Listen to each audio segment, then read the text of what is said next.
정당, 정부, 청와대, 지방의회, 행정부 등 다양한 경험을 통해 쌓은 균형감과 합리적인 사고로 의정활동을 펼쳐왔습니다.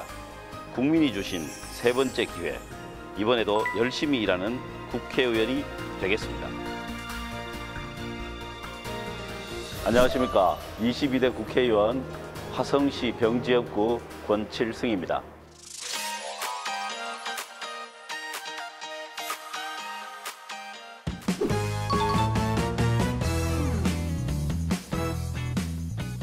시작해볼까? 예.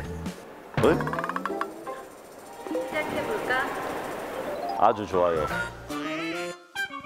삼선 소감은? 책임감 만땅. 나의 강점, 다양한 경험. 최애 경험은? 중기부 장관. 내게 화성은? 정치적 고향. 내게 정치란? 인생 그 자체. 고맙습니다. 끝난 건가요? 그렇습니다.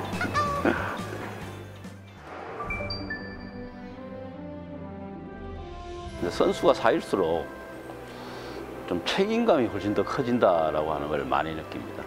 지역구에 대한 애정은 더 커지고 국회의원으로서 해야 될 책임에 대한 어떤 그런 부담감 이런 것도 역시 더 커집니다. 그렇지만 설레이는 것은 비슷합니다.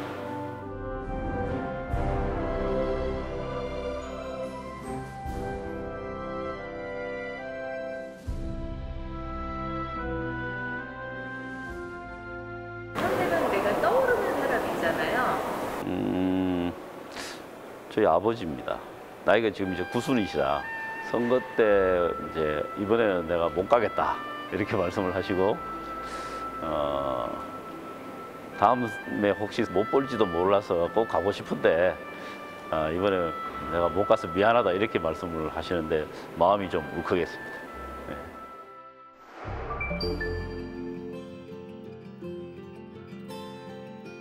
아버지는 영어 선생님이셨습니다.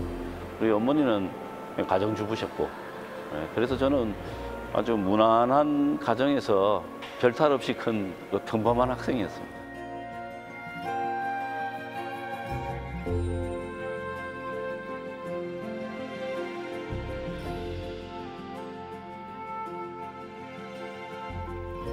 대학 들어와서 이제 완전히 자유가 주어지잖아요. 자유가 주어지니까 약간 본성이 나오는 것 같더라고요. 제가 이제 80년대 중반 학번이니까 그 당시에 여러 가지 이제 국내 상황, 정치 상황들이 어렵고 지금 소용돌이죠. 소용돌이 속에서 이제 많은 고민을 하게 되고 내가 이런 부분들을 잘 못 참는 성격이구나 라는 걸 스스로를 이제 20대가 돼서 느끼게 되었죠.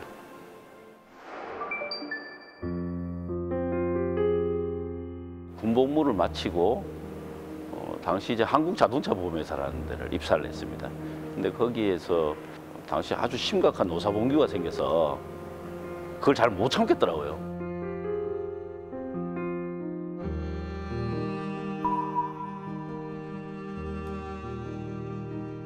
예를 들면 이제 발령을 이렇게 아무 데나 내니까 가면 그 지점에 있는 직원들이 전혀 아는 척을 안 하고 업무도 안 주고 뭐 이제 이런 과정들이 이제 반복되니까 그런 게 주는 뭐 자괴감 플러스 어떤 배신감 이런 것들이 이제 뒤섞이면서 굉장히 정신적으로 고통이 심하죠. 사표는 뭐 항상 써놓고 다녔죠. 처음에는 그 직원들에 대해서 좀 미워하는 감정도 생기다가 그래 뭐 그럴 수도 있지 뭐 인생이 그렇지 이러면서 좀 퉁치는 것도 배우게 되고 사람이 조금 더 성숙해지는 게 또 생깁니다.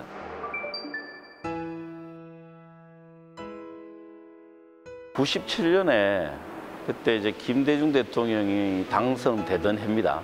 사실 뭐 별로 먹고 살 것도 없는데 자원봉사로 이제 같이 일을 하자고 하는 제안을 받아서 왔습니다. 와서 했는데 오게 된 큰 계기가 그래서 마음속의 명분이죠. 수평적 정권 교체, 평화적 정권 교체.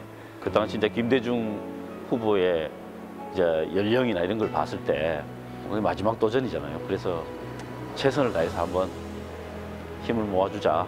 예, 그런 이제 생각이었는데 당선이 되셨잖아요. 뭐 그렇게 해서 정치권의 실무자로 쭉 오랫동안 일을 하게 됐습니다.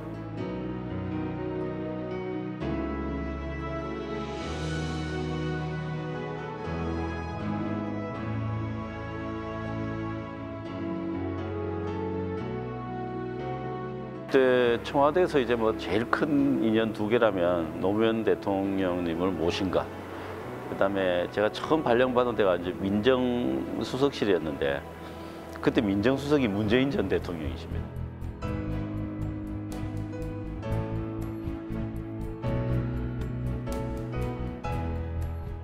제가 지금 쓰고 있는 의원실이 문재인 대통령께서 의원실에 쓰시던 방입니다.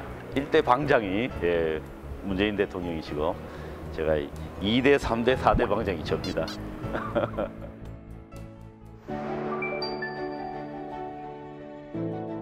그때 우리나라 벤처 스타트업들이 굉장히 좋았습니다. 그게 벤처 스타트업들을 지원하는 여러 가지 제도들 이런 것도 많이 고쳤고 또 실제로 효과도 많이 났습니다.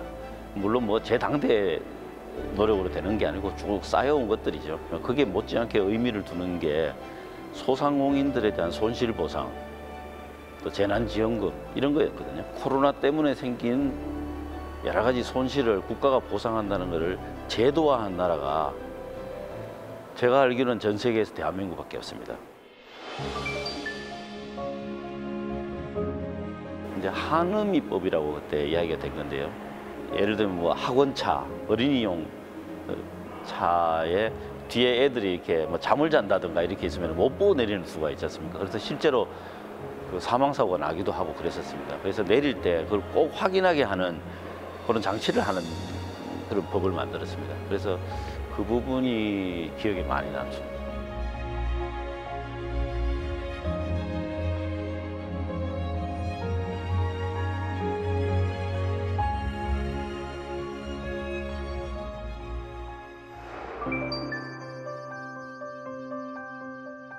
시법원을 설치하는 법안입니다. 그런데 화성시가 인구가 100만이 넘는데 100만이 넘는 도시 중에서 시법원조차 없는 도시가 전국에 화성시밖에 없습니다.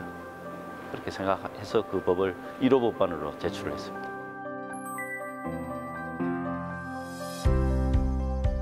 우선은 이제 교통 중에서도 이 철도 문제가 제일 큽니다. 그래서 지금 뭐 신분당선 연장 문제, 그다음에 GTX-C가 연장되는 게 국토부하고 지금 긴밀하게 협의를 하고 있는 중이고요. 경기 남부 여러 도시들을 거치는 그런 광역철도망이 있습니다. 이 부분이 철도 구축망의 망 계획에 포함될 수 있도록 하는 것, 이 세 개 정도가 교통과 관련해서 아주 큰, 그리고 가장 그 시민들이 관심 있는 내용입니다.